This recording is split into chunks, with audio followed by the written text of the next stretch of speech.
नमस्कार. मराठमोळी जीवन चॅनलमध्ये तुम्हा सगळ्यांचं मनापासून खूप खूप स्वागत.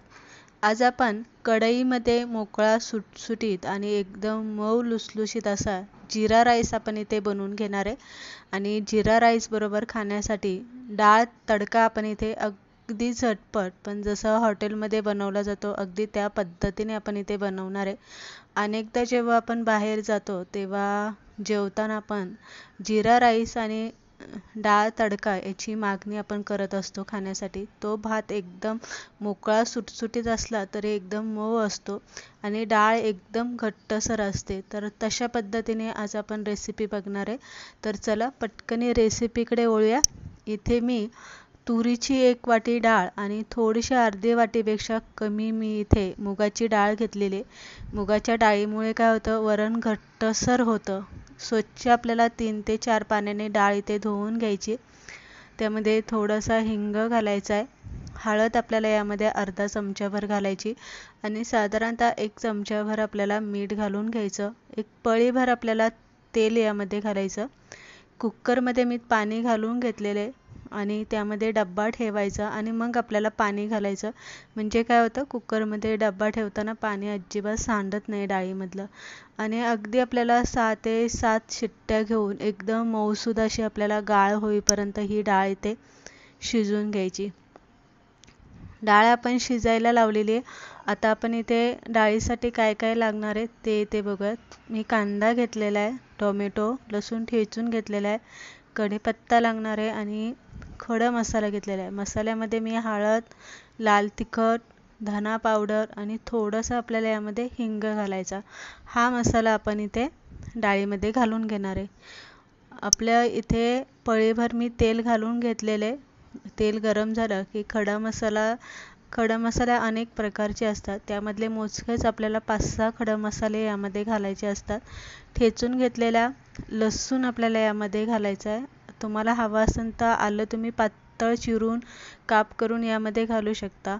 त्यानंतरनं कांदा मी इथे एक असा जरासा उभा चिरला आहे आणि मोठा चिरून घेतलेला आहे. कढीपत्ता घालायचा आणि टोमॅटो घालून हे सगळं आपल्याला तेलामध्ये चांगलं परतून घ्यायचं. त्यानंतरनं जो मसाला आपण घेतलेला आहे तो मसाला आपल्याला यामध्ये घालायचा, चांगलं परतायचं. आता डाळ इथे आपली शिजली गेलेली आहे. रवीने किंवा चमच्याने जरासं तिला हटून घ्यायची, म्हणजे असा घट्टसरपणा येतो तिच्यामध्ये. आणि त्यानंतरनं ह्या मसाल्यामध्ये डाळ आपल्याला इथे घालून घ्यायची.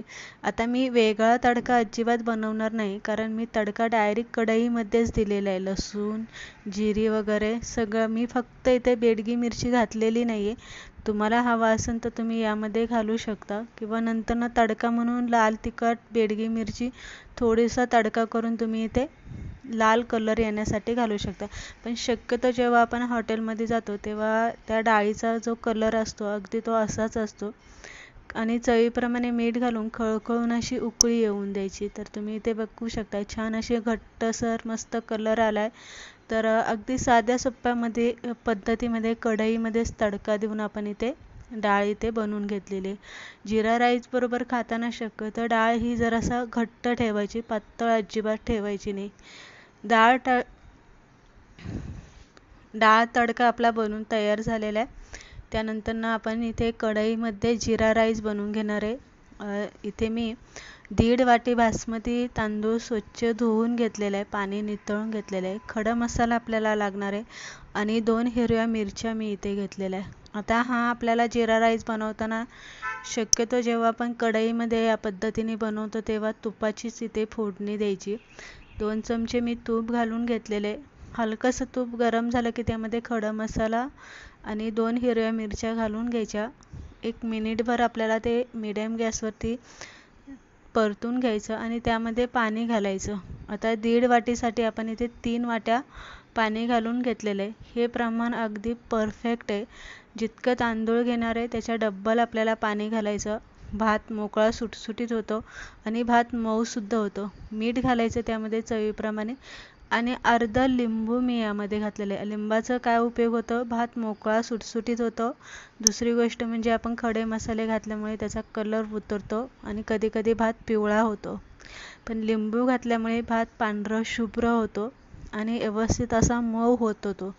पाण्याला उकळी आली की धुवून घेतलेला तांदूळ आपल्याला यामध्ये घालायचा. मी जुना बासमती असा लांबका जो तांदूळ असतो तो मी इथे घेतलेला आहे.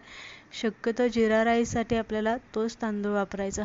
भात व्यवस्थित हलवून घ्यायचा आहे. आता जरी तुम्हाला हे पाणी कमी वाटत असलं तरी भात शिजल्याच्या नंतरनं तुम्हाला कळेल की पाणी एकदम परफेक्ट. लगेच झाकण ठेवायचं नाही, तर भाताला एक उकळी येऊन द्यायची. उकळी आल्या की भात परत एकदा हलवून घ्यायचा आणि मग झाकण ठेवून गॅस बारीक करायचा आणि अगदी 10 मिनिटात हा भात इथे शिजून तयार होतो. 10 मिनिटं झालेले ते तुम्ही बघू शकताय. भात अगदी पाण्याचं जे प्रमाण आहे ते एकदम परफेक्ट झालेलं आहे. भात व्यवस्थित शिजला गेलेला आहे. पिवळा भात पडलेला नाही आहे, एकदम पांढरं शुभ्र झालेलं आहे. तुम्ही ते बघू शकता. एकदम मोकळा सुटसुटीत झालेला आहे. व्यवस्थित खालीवर करून हलवून घ्यायचा आणि परत झाकण 5 मिनिटभर इथे ठेवायचं. गॅस मात्र इथे बंद करायचा ह्या स्टेपला, म्हणजे भात करपणार नाही आणि व्यवस्थित वाफेमध्ये भात मुरला जातो, म्हणजे तो व्यवस्थित मऊ होतो आणि मोकळा सुटसुटीत होतो.